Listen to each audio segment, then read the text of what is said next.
Hi folks.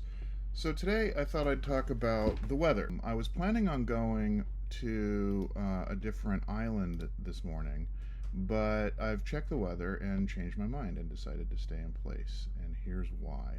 What we're looking at here is a website called windy.com. I use it for weather planning.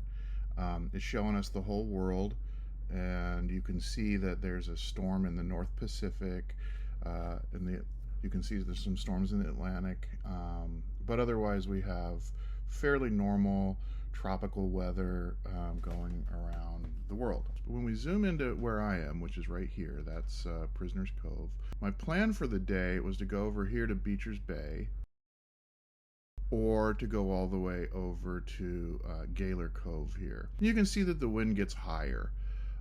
Those green and yellow bands mean that the green is the best sailing for lunacy. Yellow is a little bit heavy, quite heavy, 22 knots, but I'm not afraid of that. I can sail lunacy in 22 knots of wind. It's not comfortable, but it's easy to do. So that's not the reason why I've changed my mind.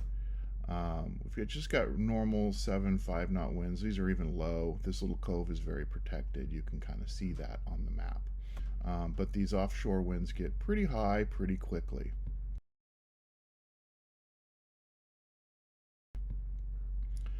But again, 20 knot winds are not something for me to worry too much about. What I'm worried about is not the wind, but the waves. If we show the wave state, what we see is that we've got this massive purple area right here next to us with these 9 and 10 foot waves. Those are pretty big seas. Now, I have sailed in large, heavier seas. I've sailed in up to 15-foot waves. It's not comfortable. It's not safe to do alone.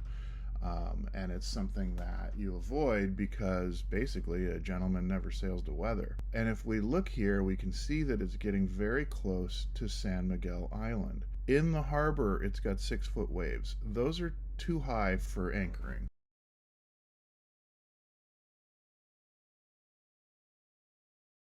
Here we've got 4-foot waves. Those are no big deal. I mean, they're rollers.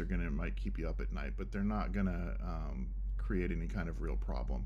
There's a lot more potentially going on in the future, and we want to see what that looks like. So if I'm over here looking at San Miguel Island and these 8-foot waves, what we see as we move forward through time is that wave action is coming further in, and it's getting towards Santa Rosa Island. It's even coming towards Santa Cruz Island where I'm at. This is very close to my current position, and these waves are getting to 7 and 8 feet right there in the bay. 5-foot waves now uncomfortable in Beecher's Bay tomorrow. These waves are unusual. It's not typical weather. It can happen, but it isn't the average weather for this area.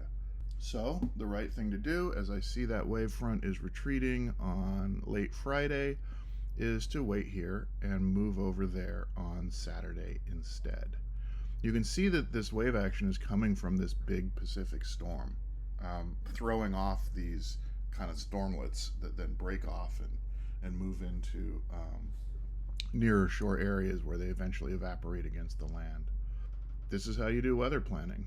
This ability to watch the weather model move forward in real time to decide what's going to happen in the future is very important to sailing these days. And it's one of the reasons that technology makes it safer. I do have multiple ways to get the weather, from over radio, over digital satellite, over Starlink, all kinds of different ways directly on my MFD. So I'm using this website because it's a great way to get a big look at the weather all at once.